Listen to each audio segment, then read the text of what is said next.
Salut à tous, j'espère que vous allez bien. Aujourd'hui, vidéo spéciale les amis, un nouveau focus sur une nouvelle pépite du Barça. Il ne vient pas cette fois-ci de la Masia, mais c'est tout comme il a déjà été adopté dans notre cœur. Je parle bien sûr de Ibrahim Diarra. On y va, c'est parti.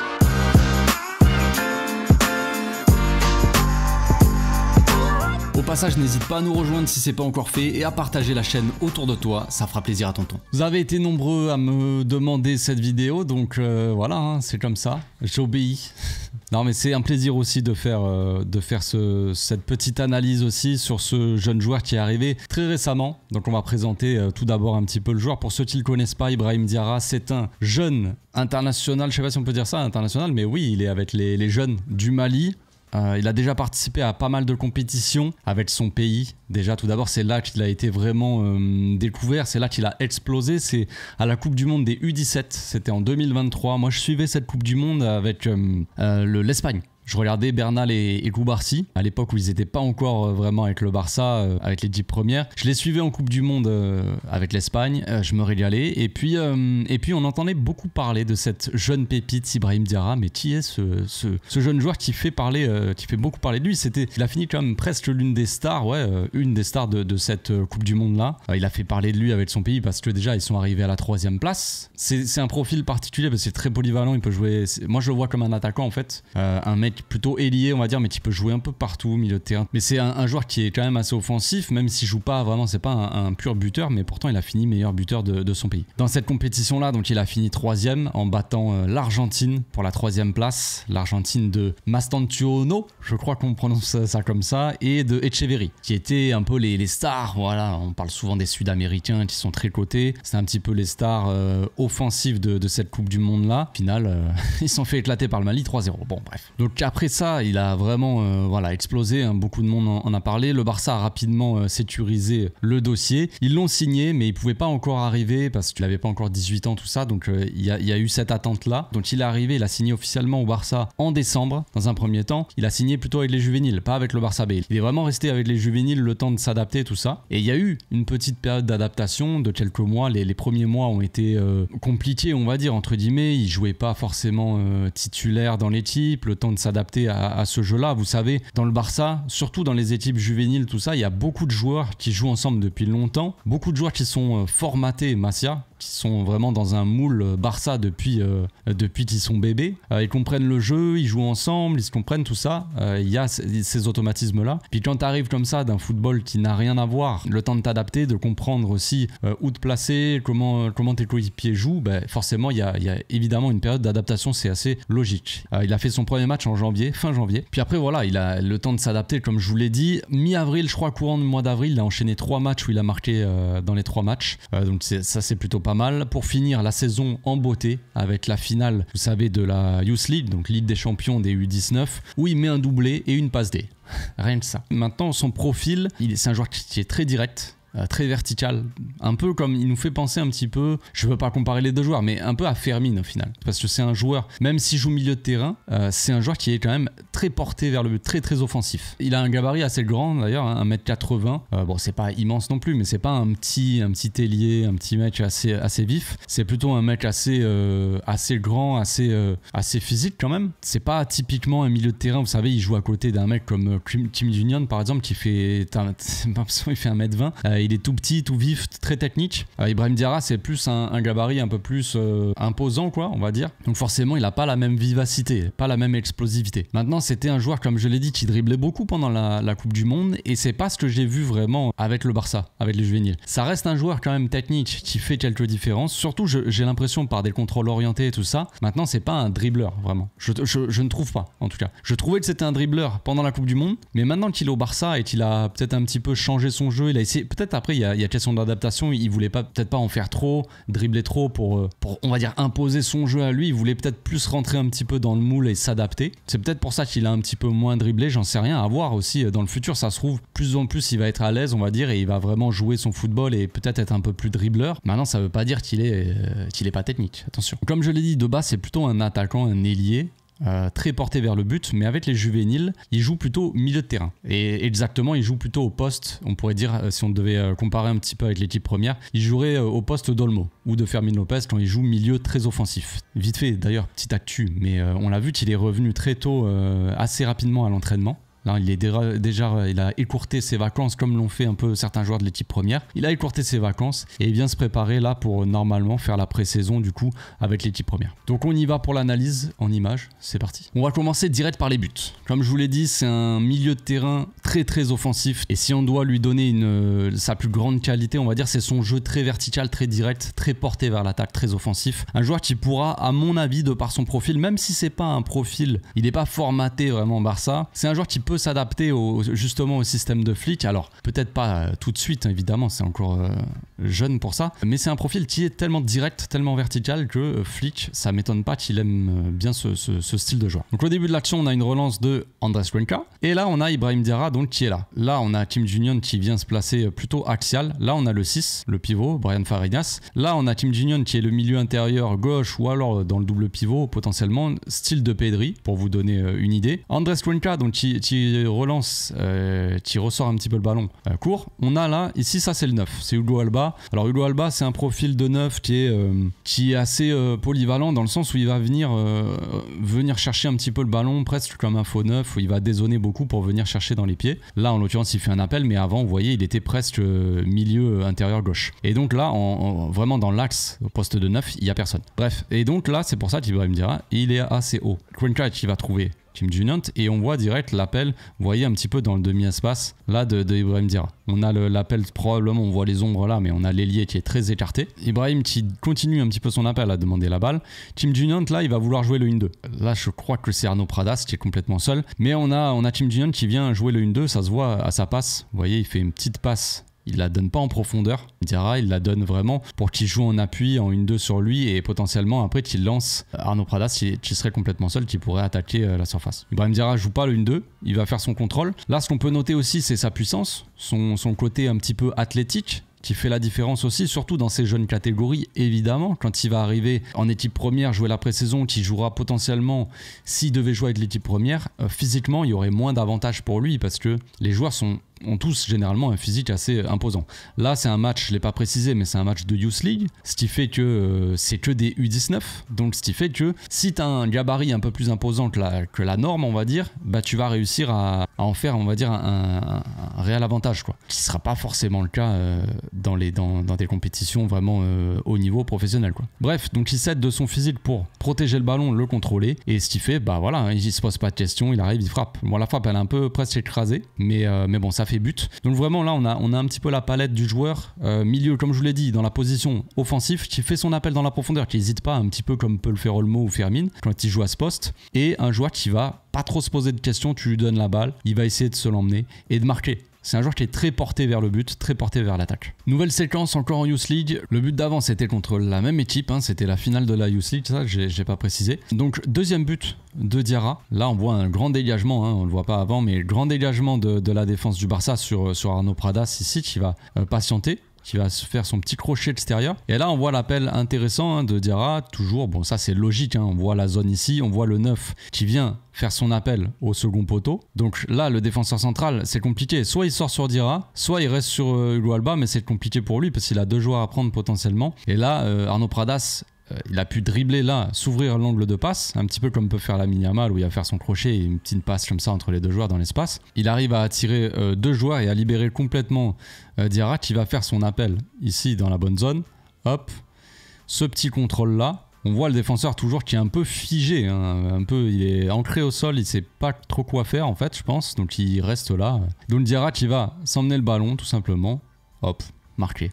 C'est pas très compliqué. Voilà, comme je vous l'ai dit, c'est un joueur vraiment, c'est un milieu de terrain, mais c'est presque, pour moi je le considère plus comme un attaquant presque. C'est pour moi un attaquant qui joue au milieu de terrain. Donc ça a des avantages, comme ça a des inconvénients évidemment. Ça a des avantages dans le sens où ça va être un joueur qui va apporter beaucoup de danger sur la cage adverse, comme on le voit là. Mais c'est aussi un joueur qui peut-être, dans certaines phases de construction dans le jeu, quand ça va être beaucoup plus compliqué pour avoir vraiment la possession contre certaines équipes, bah c'est peut-être un joueur qui peut avoir un peu plus de mal. pour le moment. Encore une fois, comme je l'ai dit, c'est un jeune joueur, il a le temps de se développer, de progresser, et peut-être que là déjà, il a pas mal évolué sous Belletti, avec les juvéniles, en quelques mois. Peut-être que s'il vient sous la direction de Fleet, peut-être que Fleet va en faire un joueur monumental, et on connaît pas vraiment la progression que peut avoir certains joueurs. Mais en attendant, face au but, généralement c'est un tueur. Encore un but, séquence là, cette fois-ci c'est contre l'Espagnol de Barcelone. Vous savez, en avril, tout à l'heure j'ai dit, il avait marqué dans 3 matchs d'affilée. Donc c'était à l'extérieur contre l'Espagnol de Barcelone. Encore une fois, là ici on voit le 9, contre-attaque du Barça, on voit le 9 ici, et on voit Ibrahim Diarra qui est au même niveau que le 9. Vraiment, donc très très offensif. Il vient occuper la zone comme un deuxième attaquant. Donc j'avance un peu, là c'est Juan Hernandez il me semble, qui va jouer sur Kim Junient ici. Là, bon, il n'y a pas trop de solutions, il va devoir revenir un petit peu vers l'arrière. Et donc là, on a vraiment Ibrahim Diarra qui est en attaque, quoi, concrètement. Là, pour moi, il devrait... Alors là, vous savez, tout à l'heure, je voulais préciser un petit peu. Par moment, il va bien se placer. Par moment, il a des petits soucis de placement, dans le sens où il devrait un petit peu plus être réactif et là, tu vois, proposer une solution ici, dans l'axe. Et là, il le fait pas. Il s'écarte un petit peu de l'attaquant, mais il doit venir dans cette zone-là. Soit c'est le 9, si le 9 le fait pas, c'est à Ibrahim Diarra ici de venir dans cette zone pour proposer au milieu de terrain. Bref, on ressort le ballon sur le pivot qui va servir ici Landry Farré. On en a parlé dans la dernière vidéo focus là sur les jeunes joueurs. Landry Farré est excellent. Donc le pivot va faire la passe donc à Landry, et on voit pas là sur l'écran, mais l'ailier a vachement écarté. Ce que je vous avais dit aussi, c'est que Landry, des fois, il s'oriente là. On voit qu'il ouvre son angle, on va dire, de passe, comme s'il allait faire la passe à l'ailier. Sauf que là, on voit le bon positionnement d'Ibrahim Diarra. Le défenseur qui n'a pas suivi ici. Donc là, il s'est bien démarqué pour le coup. Le latéral qui est sur l'ailier. Au lieu de venir serrer dans l'axe, le latéral, il joue mal le coup. Il marque l'ailier. On va le voir là vite fait. Il est ici, on voit un bout de bras. Et donc Ibrahim Diarra ici qui est seul. Mais on va avoir un golasso. Et là, on va voir toute la qualité et la puissance du joueur. C'est presque une dynamite, ce joueur. C'est pour ça que je vous dis, ça me fait un petit peu penser à Fermin, parce que c'est un milieu de terrain, mais qui est presque un attaquant, et il a une très bonne frappe surtout. Très bon sens du but, très bonne frappe. On va le voir ici, il fait son petit contrôle, il se met dans le sens évidemment, il fait un petit contrôle orienté, il se met en direction du but, et évidemment il va pas se mettre dos au but, et hop, il va éliminer, bon ça va être simple, mais il va s'ouvrir l'angle de frappe, et hop, il va frapper. Boum, il arrache les cages tout simplement. C'est vraiment une dynamite un peu au milieu de terrain, dans le sens où il va rapidement aller vers l'attaque et rapidement il va chercher le but et il va t'envoyer une zapatazo. Nouvelle séquence, encore une contre-attaque. Kim Junient qui lance, c'est le même match contre l'Espagnol. Bon là malheureusement Ibrahim Diarra il va marquer et l'arbitre va dire hors-jeu alors qu'il ne l'était pas. Donc Kim Junient qui lance l'attaque, je crois que c'est encore le 9 là-bas qui dézone un petit peu, qui s'écarte. Donc Ibrahim Diarra qui va... Donc là il y a vraiment, ils attaquent à deux quoi. Ibrahim Diarra qui va essayer de se démarquer. De base on voit qu'il fait son appel ici plutôt dans l'axe. Ici vers le défenseur, et puis après on va voir qu'il va changer ici d'appel. Il court vers l'axe et d'un coup hop, il fait son appel ici dans cette zone là qui est laissée libre dans le dos de ces joueurs là au final pour se démarquer un petit peu, s'écarter du défenseur central. Il va pas continuer, ça va être compliqué. S'il continue ici second poteau, ça va être compliqué pour le joueur là de, je sais pas si c'est Hugo Alba ou l'ailier, ça va être compliqué pour lui de faire une passe, un centre là alors que le joueur est quand même très proche de lui. Donc logiquement il va ici dans le dos de ce joueur là pour se démarquer. Le joueur ici donc qui va faire la passe à Ibrahim Diarra, on voit ici à l'extérieur du pied. Il tente la petite passe ici en profondeur. On voit bien qu'au niveau du contact de la balle, il n'y a absolument pas hors-jeu. Là, le défenseur, il couvre de fou. On le voit quand même. Je pense que tout le monde est assez grand pour voir ça. L'arbitre, apparemment, n'était pas assez grand pour le voir. Il a sifflé hors-jeu. Bref, il arrive directement, encore une fois, il s'oriente vers le but. Et boum, voilà, la finition. Encore une fois, il ne se pose pas de questions. Très bon dans la finition, très bon face au but, très peu d'erreurs, on va dire. Souvent quand il est face au goal, ça fait but. Donc vraiment une très bonne qualité dans la finition. Donc passons un petit peu maintenant au placement, compréhension du jeu, tout ça, les déplacements du joueur un peu au milieu de terrain. Comme je vous l'ai dit, je le vois plus comme un attaquant qu'un milieu de terrain, mais je le vois comme... Voilà, un attaquant qui joue au milieu. Donc des fois ça peut poser problème, mais bon, des fois aussi il fait de bonnes choses. Là on voit le Barça qui relance avec Cuenca. Ici on a le double pivot. Le pivot là, Fariñas et Kim Junient qui est un peu plus libre, c'est un peu comme un Pedri, comme je vous l'ai dit tout à l'heure. En phase vraiment offensive, il va monter, apporter et faire des différences plutôt dans le milieu intérieur là. Mais on voit ici que la zone elle n'est pas occupée. On voit que l'attaquant ici, le numéro 9, il reste dans l'axe. Donc on voit Ibrahim Diarra qui va justement se déplacer et faire l'appel. Il demande la balle, il le dit à Andrés Cuenca, donne-moi là ici dans cette zone, j'arrive tu vois. Andrés Cuenca qui fait la passe ici, dans la zone qui est libre. Et donc Diarra qui va pouvoir s'emmener le ballon. Malheureusement, bon, il va louper sa passe ici. Bon, c'est un détail, Mais ce que je te tenais surtout à montrer, c'était surtout la compréhension vraiment de l'espace. Il voit cette zone qui n'est pas occupée, il voit le défenseur qui a pas trop de choix, on va dire. Et donc il propose cette solution-là, c'est plutôt intéressant. Là, c'est une question de placement, encore une fois. Cette fois-ci, c'est peut-être un petit peu... Vous voyez, vous allez voir ce que je veux dire peut-être. Donc là, c'est le latéral droit, Xavi Espar. Là, on a l'ailier droit. L'ailier gauche qui est venu à droite, on a le pivot qui est là et Tim Gillian qui est là. Et donc on a Ibrahim Diarra qui est à son poste, tu vois. Donc là on a des joueurs qui vont combiner ensemble et on voit directement Ibrahim Diarra qui est un petit peu... Là, s'il y a Tim Gillian qui vient, à la limite il doit un petit peu changer de position. Vous voyez, sauf qu'il le fait un petit peu peut-être tardivement. Il doit revenir un petit peu plus dans cette zone. Alors... peut-être que je chipote, mais c'est juste les axes d'amélioration vraiment du joueur. Des fois, il doit comprendre un petit peu plus rapidement comment ça va se jouer, qu'est-ce qui va se passer pour que justement il soit mieux démarqué. Là, on voit très bien que Crospo, là, c'est le défenseur central droit, Eman Crospo, qui donne la balle à Cuenca en défense. Et on voit que Cuenca, la solution qu'il va avoir, c'est soit d'avancer ici, soit de faire une passe pour le milieu. Sauf qu'on voit Tim Gillian qui avait dézonné, qui était venu aider à droite. Donc là, Ibrahim Diarra, le problème, c'est qu'il revient pas assez vite. Vous voyez, il décale à gauche et après il regarde, il lève la tête et il voit que Cuenca ici il n'a pas de solution. Donc à ce moment là il vient. Sauf que le joueur l'a déjà suivi et Cuenca il est obligé de faire la passe. Là il y a le joueur qui vient le presser. Et complication après pour faire le contrôle parce qu'il est gêné par le défenseur qui vient le presser. Nouvelle séquence encore en finale de Youth League décidément, mais j'ai pas pu prendre beaucoup de matchs d'Ibrahim Diarra parce qu'il est arrivé quand même assez tard. Il n'a pas participé non plus à 50 millions de matchs et ce que j'ai trouvé principalement c'est les matchs de Youth League. Donc là on va voir la compréhension du jeu. Pour le coup il va plutôt bien jouer. On voit le défenseur central qui va jouer ici sur l'ailier droit qui va jouer sur Xavi Espar et on va voir Pradas qui va rentrer ici dans l'axe, qui fait le mouvement pour rentrer, donc Ibrahim Diarra qui a son poste, milieu intérieur droit, qui va prendre la place du coup sur l'aile de Pradas. On voit Pradas qui rentre, bah du coup là, vous voyez, pour le coup là il a compris rapidement ce qu'il fallait faire, il se propose direct et voilà, après il va essayer de dribbler, faire un petit contrôle orienté, bon, il va être un peu pris par le joueur mais il va pouvoir revenir derrière tranquillement après. Donc là, direct compréhension vraiment de ce qu'il faut faire et encore une fois il va enchaîner. Là, il revient en retrait pour Xavi Espar. Xavi Espar qui va servir, il me semble, Tim Gillian, je pense que c'est Tim ici. Il va lui donner.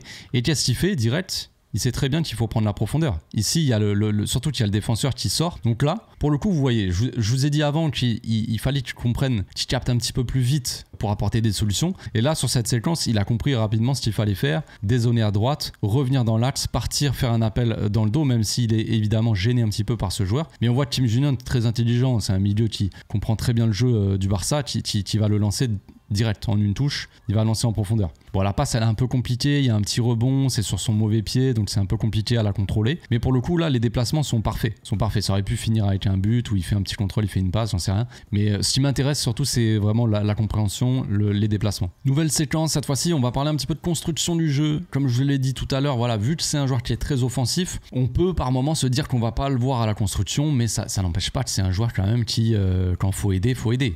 Quand il faut aider, il aide en tout cas. Là, il redescend, voilà, phase défensive. Il fait le pressing aussi. Généralement, j'ai pas pris de séquence de pressing. J'ai pas trouvé non plus que c'était un mec qui faisait un pressing hyper intense. Je vous l'avoue. De ce que j'ai vu. Donc je me suis dit ça sert à rien de vous montrer une séquence de pressing parce que il va aller presser un joueur, mais normalement tu vois ça va pas être un mec comme Gavi, vous voyez, sans vouloir comparer, ou même Fermin. Je l'ai comparé un petit peu à Fermin tout à l'heure, mais Fermin dans le pressing il va être ultra agressif, il va vraiment à deux doigts de la faute à chaque fois. C'est pas forcément le cas d'Ibrahim Diarra. Bref, donc là phase de construction, on voit le pivot qui lui dit calma, pas la peine de te précipiter. On voit qu'il n'y a pas trop de solutions devant, Tim Gillian qui essaie de se déplacer, donc le joueur qui va patienter un petit peu, il pourrait faire une passe risquée là, mais comme voilà, c'est risqué de perdre la balle ici. Il va avoir la lucidité, le calme aussi, de patienter, de trouver la solution adéquate pour éviter une perte de balle dans une zone qui pourrait être dangereuse pour l'équipe tout simplement. Ça déjà c'est plutôt intelligent de sa part je trouve. Même si c'est un joueur très offensif, voilà, il a quand même la lucidité de faire ça. Donc il va attendre que son latéral se démarque ici et il va voilà, le servir et continuer sa course. On va voir ici qu'il va se placer dans le dos. On voit Tim Gillian qui attire le joueur, lui qui a été attiré par le latéral, lui qui est attiré par l'ailier. Donc il va venir dans la zone ici, se proposer tout simplement. Hop, tranquillement. Il fait son contrôle orienté pour se retourner et il va continuer, il va servir le pivot tranquillement. On avance un petit peu, on voit donc Tim Gillian qui a la balle ici. Juan Hernandez qui va attirer, jeu sans ballon, hop, il va faire son appel. On voit, hein, il fait l'appel pas pour proposer, mais plus pour lui libérer l'espace pour qu'il puisse aller justement dans cette zone, rentrer dans l'axe. Et on voit Ibrahim Diarra hein, qui est toujours seul, le 9 ici. Ibrahim Diarra qui est dans la zone presque comme un 10. Et donc l'ailier là-bas qui est dans son couloir. Donc Tim Junyon qui va patienter un peu, qui va rentrer dans l'axe. Ibrahim Diarra qui vient lui proposer ici une solution. Hop. Donc la balle elle est un peu, vous voyez, il fait son appel. Ici, il pensait qu'il allait lui donner dans cette zone, je pense, parce qu'il a un peu accéléré. Et il va lui donner dans les pieds. On voit Tim Junyon, ce qu'il aime bien faire souvent, c'est combiner, proposer un 1-2. Donc là, on voit encore une fois, dans sa manière de faire la passe, c'est ce qu'on a vu un peu tout à l'heure, il attendait le 1-2. Vous voyez, il fait sa passe et après il va dans la zone pour que Ibrahim Diarra lui donne en une touche dans la zone, justement. Donc il y a problème de, on va dire, les automatismes, ils sont pas totalement là, hein, concrètement. Mais ça veut pas dire que c'est mal, tu vois. Mais on voit quand même qu'il y a des joueurs qui ne se comprennent pas à 100%, disons. Bref, ça c'est un détail, donc il va faire un petit contrôle. Il va avoir un petit peu un coup de chance quand même. Hein. Là, on voit, ça passe à moitié entre les jambes, je pense, du défenseur. Il va attaquer ici et il va pouvoir servir Hugo Alba. Alors, Hugo Alba n'était pas hors jeu apparemment. Mais on dirait presque qu'il l'est. Enfin, c'est bizarre, j'ai pas trop d'angle pour dire. Mais bref, il fait la passe à Hugo Alba. Hugo Alba qui va bien, hop, éliminer le joueur. Contrôle orienté qui va marquer. Hop. Donc petite passe D pour Diarra. Là, c'est pas la passe D la plus folle de l'histoire du football, évidemment. Il lui a juste donné le ballon. Mais ce qui m'a intéressé encore une fois dans cette phase-là, c'est plutôt la construction. Là, le calme avec lequel il a joué. La lucidité pour ressortir le ballon proprement, pas trop prendre de risques et éviter une perte de balle. Vous voyez, au début de la séquence, je vous l'ai dit, s'il fait une passe risquée ici pour Tim Junyon, ça se trouve, il perd le ballon et peut-être que le Barça peut subir une occasion dangereuse. Au final, il a le calme d'attendre pour ressortir le ballon tranquillement et à la fin de l'action, il y a but. 3-0. Voilà. Nouvelle séquence contre l'Espagnol de Barcelone, on revient, je vous l'ai dit tout à l'heure, la technique du joueur. Là, il essaie un petit sombrero, bon, c'est un peu compliqué. Bon, là, il est entouré de beaucoup de joueurs, donc c'est un peu compliqué. Perte de balle, on avance, le Barça qui récupère la balle ici avec, je crois que c'est Geoffrey si je dis pas de bêtises, mais je suis pas sûr. Bref, qui va relancer donc sur Ibrahim Diarra. Et là, ce qui va m'intéresser ici, c'est le contrôle orienté. J'ai l'impression que c'est un joueur qui a, comme je vous l'ai dit tout à l'heure, il va pas dribbler de fou, mais en tout cas, là où il va faire des bonnes différences, c'est dans son contrôle orienté. C'est un peu comme Fermin. Fermin, des fois, il va faire des contrôles orientés intéressants qui vont éliminer, juste avec ce contrôle orienté, qui vont éliminer le joueur et il va pouvoir faire une différence et déclencher une attaque assez rapidement. Là, c'est un peu pareil où, hop, vous voyez, il fait un peu semblant d'ouvrir son pied comme s'il allait faire le contrôle, un contrôle plat du pied sécurité. Alors que là, il va partir d'un coup, hop, vers l'attaque et éliminer le joueur. Il passe devant et grâce à son physique, après, voilà, il tient, on va dire, le coup. Même si le joueur essaie un peu de faire faute sur lui. Bon, après, il revient, il voit qu'il n'a pas de solution.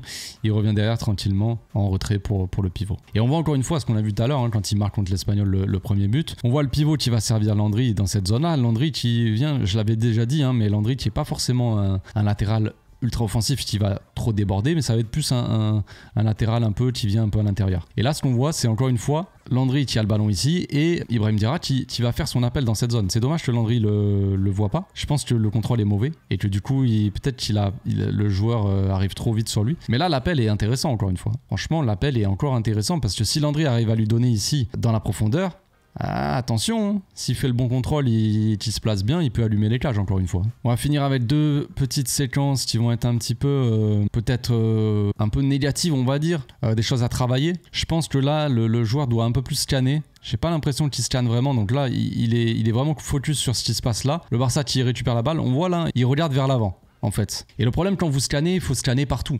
Évidemment, pour voir si ça arrive dans ton dos. Là, on voit qu'il est complètement seul et les joueurs du Barça, le temps qu'il récupère, bah forcément la situation elle va changer et le joueur va avoir le temps de revenir sur lui. Là, il regarde que devant lui en fait, savoir si c'est libre. On a vu là, il a jeté un petit coup d'œil derrière. Il a jeté un petit coup d'œil derrière quand même, mais le problème c'est qu'il a peut-être pas bien scanné. En tout cas parce que normalement vous devez scanner beaucoup de fois avant de recevoir le ballon, même au moment où le joueur fait la passe. Et avant même de le recevoir, là vous devez scanner. Donc là c'est peut-être pas bien fait ou c'est peut-être pas le cas, mais j'ai l'impression qu'il voit pas le joueur arriver et il s'emmène le ballon tranquillement et voilà, le joueur a le temps de revenir. Et physiquement, là le joueur a l'air assez costaud, vous voyez, et comme je vous l'ai dit, même s'il a l'avantage physique par rapport à certains joueurs de son âge, bah, c'est pas tout le temps le cas non plus, hein. Vous voyez, là c'est compliqué. Donc là peut-être un problème de scan, je dirais. Il a pas bien vu, il a pas pris l'information, le joueur est arrivé vite dans son dos, je sais pas, mais ça c'est le genre de truc aussi qu'il faut travailler. Quand tu joues au milieu, tu es obligé de scanner vraiment constamment pour voir ce qu'il y a autour de toi, parce qu'à tout moment, évidemment, il peut y avoir des joueurs qui arrivent de nulle part. Et dernière petite séquence, encore une fois, petit truc à travailler, je pense, dans le placement, dans la connexion au jeu, j'ai envie de dire. Là, on voit Arnaud Pradas ici qui va servir l'attaquant dans la surface. On voit Ibrahim Diarra qui va venir ici, dans cette zone-là. Il attend un peu trop le ballon. On voit là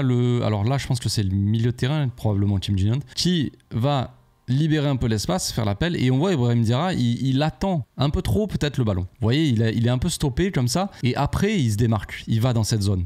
Mais la zone, elle est déjà libre.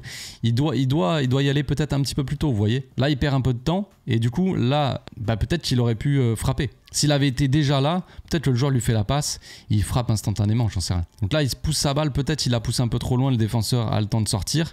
Donc il est obligé de patienter. Bon là il s'en sort bien, hein. Il fait un petit pont au joueur. Le Barça qui récupère la balle. Et lui on voit le joueur Ibrahim Diarra qui se déplace direct vers l'attaque. Bon, Kim Ji-hyun il pouvait pas trop lui passer, peut-être c'était un peu compliqué, il est entouré de beaucoup de joueurs quand même. Donc il va essayer de se donner de l'air et ressortir. Donc le Barça qui ressort, qui aère un petit peu le jeu. Et donc on repart en profondeur pour... Je crois que c'est Kim Ji-hyun encore, ou alors non, ça doit être peut-être Pradas cette fois-ci. Et là on va voir ce que je vous ai dit tout à l'heure. Le joueur qui pourrait peut-être faire mieux que ça, parce que là on voit le 9 qui vient premier poteau, on voit qu'il y a beaucoup de joueurs ici. Donc la chose à faire, c'est pas d'aller s'engouffrer dans la surface où il y a déjà 3 joueurs, voire peut-être même 2 autres qui sont pas très loin. C'est compliqué. Compliqué si la balle elle arrive, voilà, la chose à faire là, ce serait de faire semblant de faire son appel ici, et hop, tu fais un petit appel en rupture, on va dire tu changes d'un coup d'orientation, et tu attends ici dans cette zone un petit peu en retrait, point de pénalty. Sauf que là il va faire le même appel, on va dire, que Ludo Alba. Et ça c'est un problème, même si c'est compliqué pour le joueur ici de faire la passe. Je pense qu'il va faire une sorte de crochet, il va attendre pour centrer, je crois. Non, même pas, il essaie de le...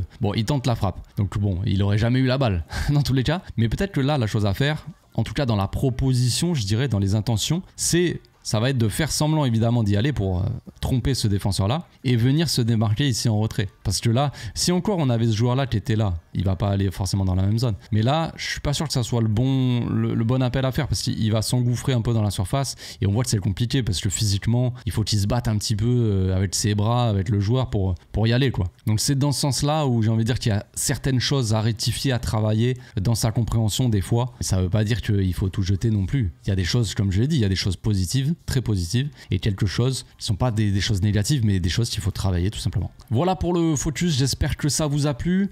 J'ai essayé de montrer un petit peu tout ce qu'il y avait à montrer, on va dire.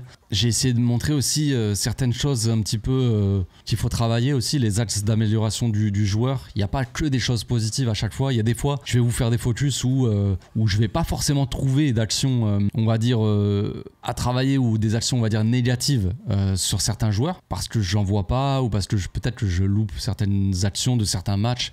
C'est difficile de trouver tous les matchs aussi des joueurs chez les jeunes joueurs. Mais là, pour le coup, je trouvais qu'il y avait certaines choses qu'il fallait travailler. Maintenant, comme je vous l'ai dit en début de vidéo, c'est normal. C'est un joueur qui vient d'arriver, hein. Il est arrivé là en décembre dernier. Il a fait son premier match le 30 janvier, les amis. Donc il a eu que quelques mois pour s'adapter vraiment au jeu et se fondre dans un collectif qui joue déjà ensemble depuis longtemps. Un effectif qui se connaît très bien, une équipe, un groupe qui se connaît très bien. Et lui, il vient se rajouter à ce groupe-là, ajouter ses qualités de buteur, ses qualités offensives où il va apporter énormément offensivement. Mais des fois dans le jeu, voilà, dans les déplacements, dans les combinaisons, tout ça, évidemment il va y avoir un manque d'automatisme. Je vous l'ai montré tout à l'heure, Kim Ji-hyun des fois qui va beaucoup vouloir jouer en 1-2, se proposer, des fois il fait le 1, il attend le 2, voilà. Donc évidemment qu'entre certains joueurs ça manque un petit peu d'automatisme. Maintenant je trouve qu'il a un potentiel immense. Concrètement, c'est un très très bon joueur, très jeune joueur, 18 ans comme je l'ai dit, qui a encore le temps de se développer, de s'améliorer.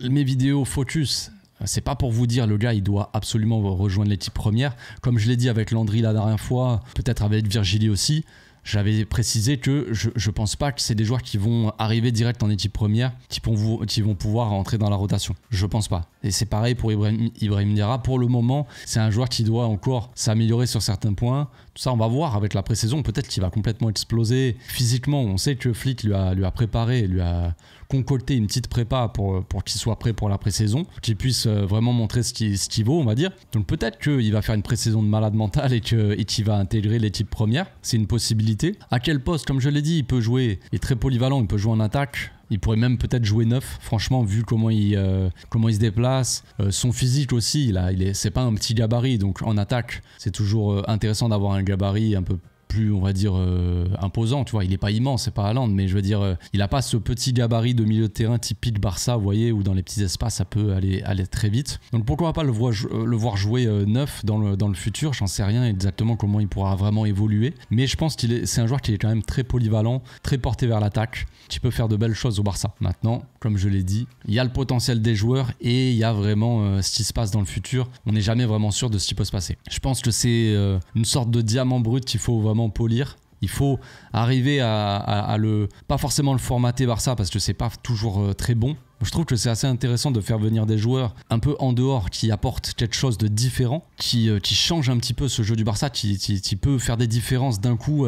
Tu t'attends à ce que ça combine pendant 3 heures tiki-taka et d'un coup tu as un joueur qui va prendre le ballon, emmener le ballon et envoyer une frappe en lucarne, arracher les cages, tu vois. Et ça, c'est le genre de truc que tu vois pas beaucoup au Barça et des fois ça peut, quand tu apportes ça, c'est intéressant. C'est pour ça que je trouve que par exemple Fermín López et Dani Olmo sont des joueurs qui sont très intéressants parce que d'une part ils sont formés à la Masia, d'autre part en fait c'est des joueurs qui dénotent un petit peu avec le reste des joueurs dans le sens où c'est des joueurs qui vont être très verticaux, apporter beaucoup de verticalité, beaucoup de jeux très directs portés vers l'attaque. Et je le vois un petit peu comme ça, Ibrahim Diarra. Donc ça peut être intéressant pour le futur. Le futur nous le dira, les amis. J'espère que cette vidéo vous a plu. Les amis maliens, soyez contents, vous avez une sacrée pépite chez vous. Je vous souhaite une très bonne fin de journée et je vous dis à bientôt. Ciao.